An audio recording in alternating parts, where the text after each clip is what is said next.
Nous allons poursuivre dans le cadre de la valorisation agricole, puisque on va d'abord dépeindre un peu la situation au niveau de la Wallonie. Nous allons continuer au niveau de l'intercommunal de Brabant-Wallon, puisque la valorisation agricole est le fer de lance de l'intercommunal, où nous valorisons la plus grande partie des boues d'épuration.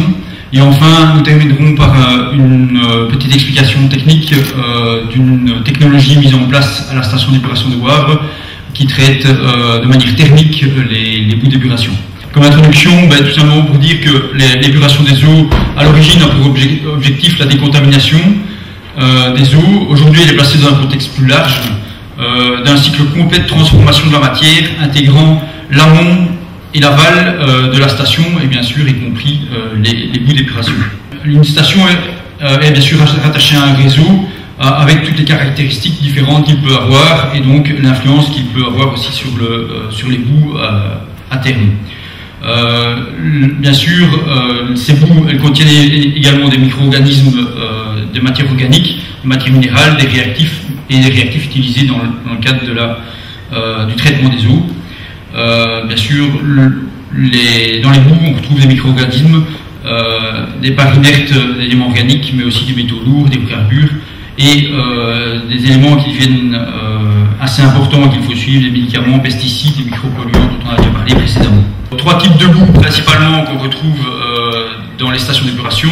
Ce sont les boues primaires, issues des décanteurs primaires bien sûr, les boues secondaires issues des traitements biologiques à bois activés principalement qu'on retrouve dans les stations, et enfin les boues tertiaires qui sont les boues issues des décanteurs lamellaires de finition ou traitement des eaux d'orage, plus communément appelées pour certaines marques type Dansadec.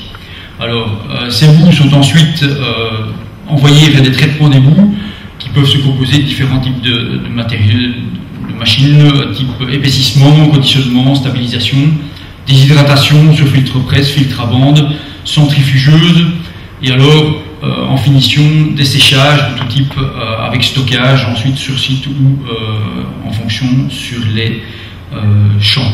Alors, bien sûr, comme je l'ai dit au départ, les boues peuvent être influencées nettement par les réseaux d'eau, de réseaux urbains, industriels, unitaires ou séparatifs.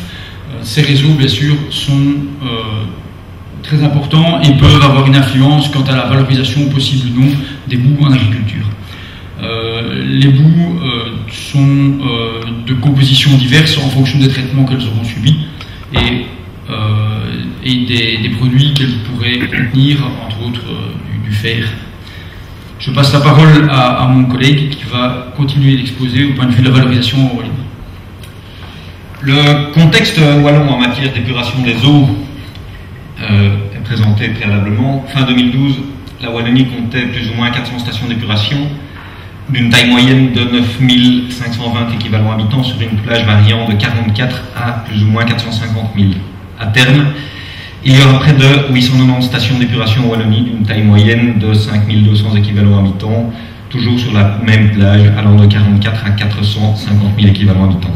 Ces graphiques nous montrent qu'en termes de construction de stations d'épuration, nous sommes bien avancés en Wallonie, mais qu'il nous reste encore un peu de travail, notamment au niveau des petites et moyennes stations d'épuration. Les boues, principal sujet de discussion aujourd'hui. Quantitativement, nous constatons une augmentation constante de la production du tonnage de boue, ce qui est logique puisqu'on a une augmentation de l'épuration des eaux, et nous nous rapprochons des quantités prévues à terme. Donc en 2011, nous étions à plus ou moins 44 000 tonnes de matière sèche pour arriver à terme à 52 000 tonnes de matière sèche. Qualitativement, nous constatons que les boues déshydratées sont moins contaminées en composés traces organiques, à l'exception de certains C9, C40 par rapport aux boues liquides. Mais certaines conventions devront encore être menées afin d'étudier ces phénomènes. Au niveau de l'évolution des composés traces organiques, nous constatons une diminution régulière depuis une dizaine d'années de ces éléments dans les boues. Le cas particulier du plomb, ici, est particulièrement visible. Par contre, en matière d'évolution des composés de traces organiques, ici, nous prenons un cas particulier qui sont les HRP, les 6 de Bornef. On constate une légère augmentation. De nouveau, certaines études devront être menées pour voir si c'est un cas particulier ou si c'est une tendance. La filière de valorisation ou d'élimination des boues, la mise en décharge est interdite depuis 2007. Du coup, en Wallonie, 2 filières coexistent, la valorisation agricole et l'incinération, co-incinération, valorisation énergétique, valorisation en cimenterie. Éventuellement, d'autres solutions innovantes pourront arriver dans les années à venir.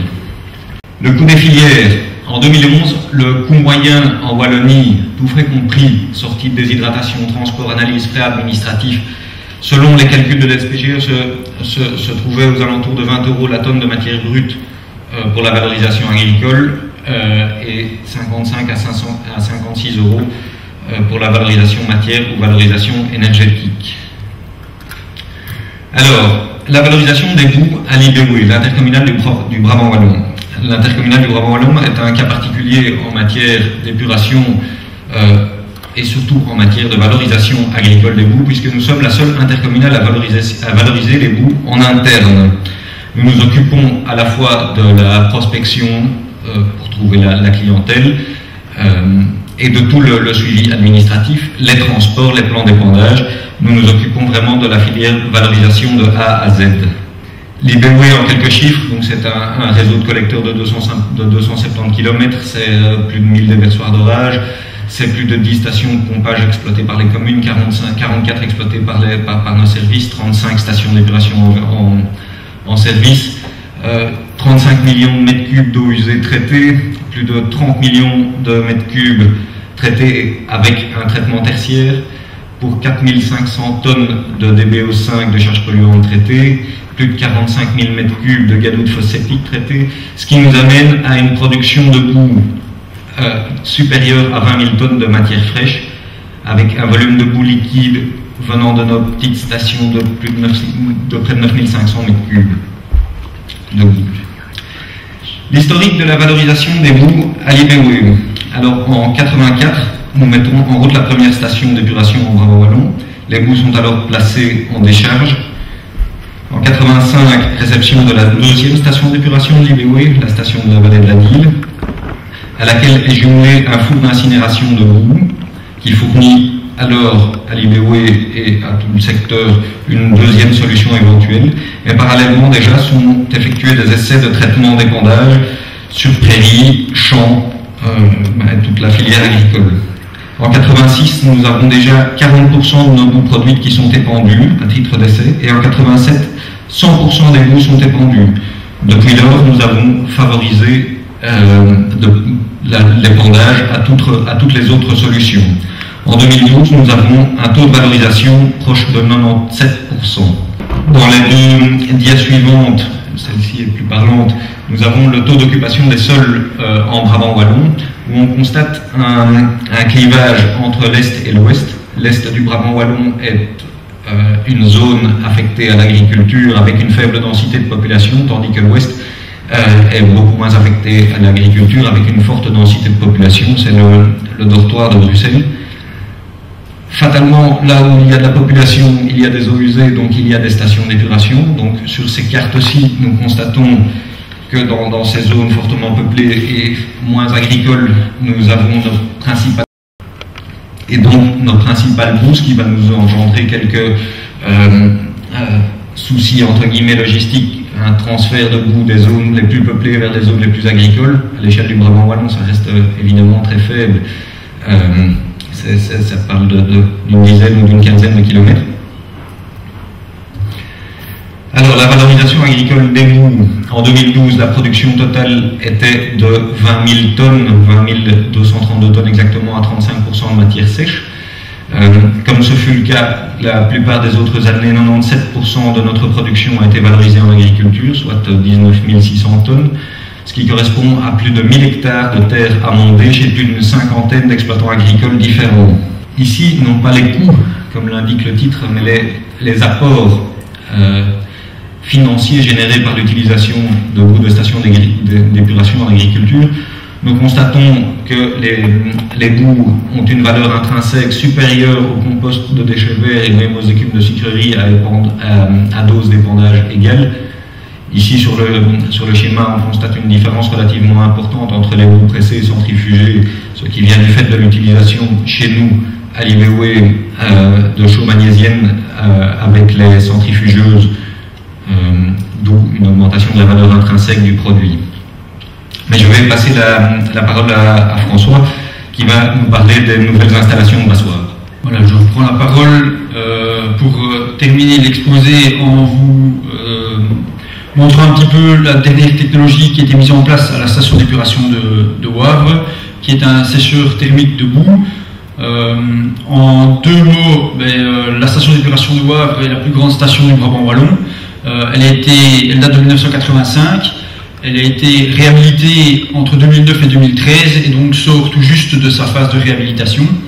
Elle a été portée de 165 000 à 201 000 équivalents habitants et on y a intégré quelques nouvelles technologies, enfin quelques technologies complémentaires, entre autres un traitement tertiaire des eaux type dans SADEC qui peut traiter le phosphore en sortie station ou un abattement de la charge des eaux d'orage, une digestion anaérobie avec cogénération, un séchage thermique des boues et enfin une pelletisation et un stockage sur site des boues produites, stockage d'une capacité de 6 mois. Voilà, alors une vue générale de l'installation, je vais très vite passer dessus. On voit en fait la première partie qui est ici, qui est tout ce qui est l'aspect relevage pré-traitement. Une unité de granule phosphoseptique qui est ici, puisque la station peut accepte jusqu'à 200 mètres cubes de granule phosphoseptique par jour. Une partie décantation primaire ici.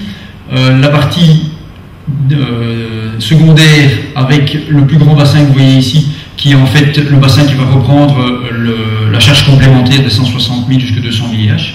Et enfin, une décantation secondaire qui est ici, avec le traitement final au niveau phosphore, puisqu'il n'était pas prévu dans le cadre de la réhabilitation de faire un traitement biologique du phosphore. Donc tout se fait en finalité sur un traitement décanteur lamellaire. Alors les boues issus de ces traitements vont être ensuite envoyés vers le traitement des boues proprement dit.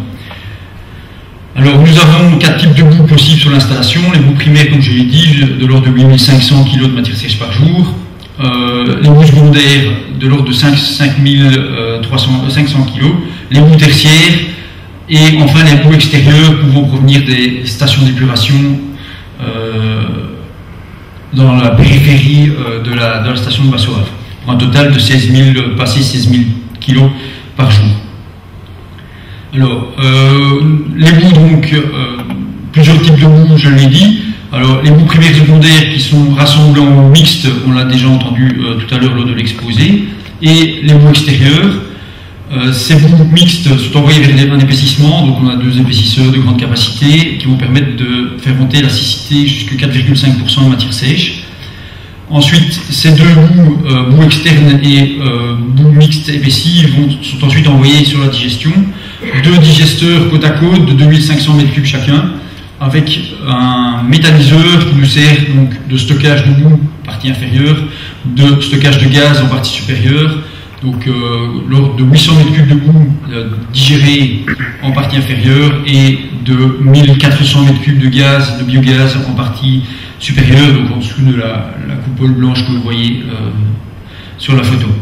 Ensuite, donc la digestion a une capacité de 14 300 kg de matière sèche par jour, une production de gaz, je dis bien nominale, on n'y est pas encore, mais nominale de 5274 thermomètres cubes par jour, et un abattement de 34% par rapport à la matière sèche de la charge. Alors, besoin thermique pour l'ensemble de l'unité de 422 kW. Alors, bien sûr, les éléments qui résultent de la digestion sont les boues qui vont ensuite vers une déshydratation et le biogaz qui va vers une cogénération. Alors, la déshydratation, j'y reviendrai juste après, mais donc il y a un chaulage prévu à 15%. Bon, dans toutes les boues que nous valorisons, le chaulage est prévu à 30% par rapport à la matière sèche, pour une question d'hygiénisation des boues. Ici, de par le fait qu'il y a un passage dans le sécheur thermique, le taux de chaud a été revu à la baisse. Alors la cogénération, eh bien, production possible de 350 kWh, ça développe une énergie thermique de 510 kW. Bon, on peut voir aisément que on couvre les besoins de la digestion avec la cogénération. Et alors, l'obtention de certificat vert pour laquelle la demande est en cours à l'heure actuelle. Les boues tertiaires, donc les boues résultant du traitement tertiaire du phosphore, en finalité, pourquoi nous avons séparé ces boues-là? Tout simplement, vous avez peut-être tous entendu parler de la problématique de l'auto-échauffement des boues.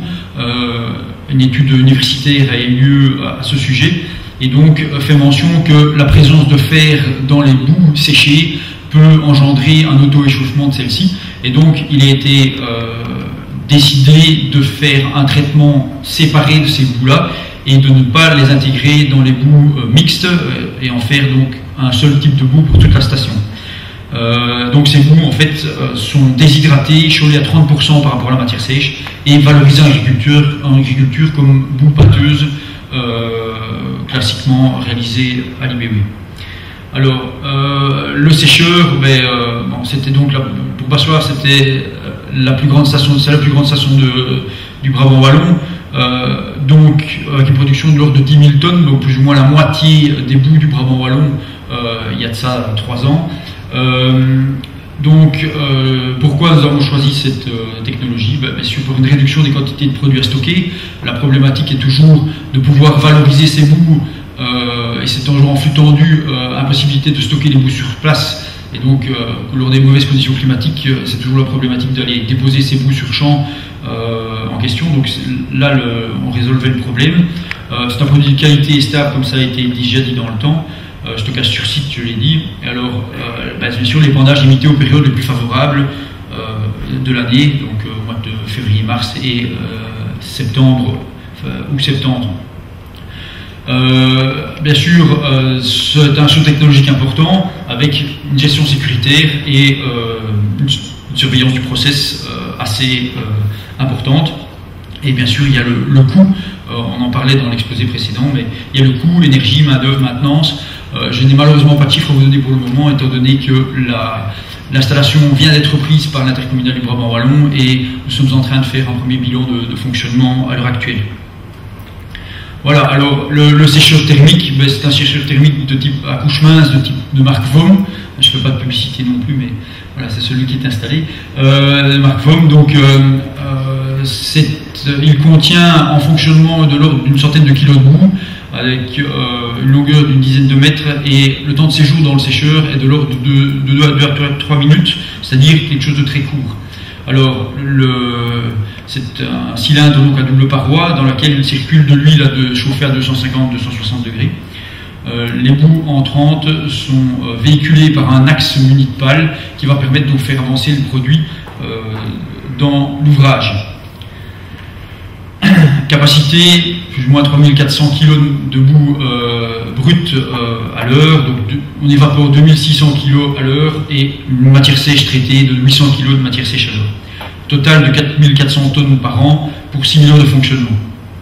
Et bien sûr une récupération énergétique possible aussi, en fonction de l'utilisation du biogaz. On peut utiliser le biogaz sur une des chaudières du sécheur également.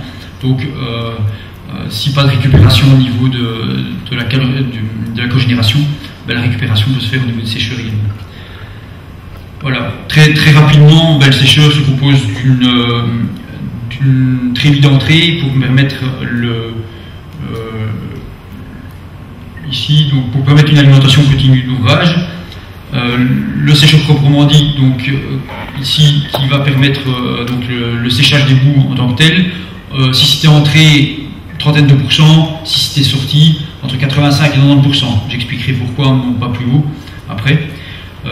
La récupération des poussières, les poussières produites sont véhiculées par un courant d'air chaud, d'air et donc de gaz, et bien sûr d'humidité. Les poussières sont récupérées dans un filtre cyclone.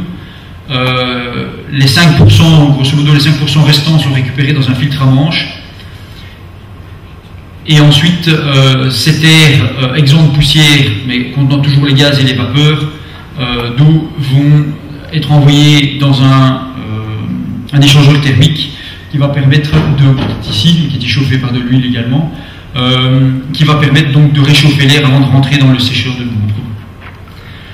Alors, toutes les poussières sont convoyées par des vis et des transporteurs à chaîne pour être envoyées vers l'unité de pelletisation. J'y reviendrai quelques instants après. Voilà, donc vous voyez ici le sécheur, la vue générale du sécheur. Bien sûr, les buées excédentaires sont extraites du système, passent dans un échangeur thermique et sont ensuite condensées dans une tour de condensation pour être envoyées, non pas comme vous le voyez précédemment, sur la chaudière, mais bien vers la désodorisation de la station. Donc les poussières entre 85 et 90% vont être envoyées vers la pelletisation. Alors pourquoi 85-90? Tout simplement parce que on ne peut pas faire trop sec, sinon ça ne tient pas en pellet. Et si on ne fait pas assez sec, la pellet ne tient pas non plus et leur structure n'est pas bonne. Le produit fini, le voilà. Et le stockage des pellets se fait dans un hall prévu à cet effet, et donc comme on peut le voir sur la photo, dans 9 chaugettes. Ça permet un allotissement et donc un contrôle optimum de la qualité des boues produites avant valorisation en agriculture. Voilà, et alors la valorisation, comme je l'ai dit, je ne vais pas revenir dessus, mais surtout c'est l'absence d'investissement puisqu'on peut utiliser le matériel agricole classique utilisé par les agriculteurs. Merci de votre attention.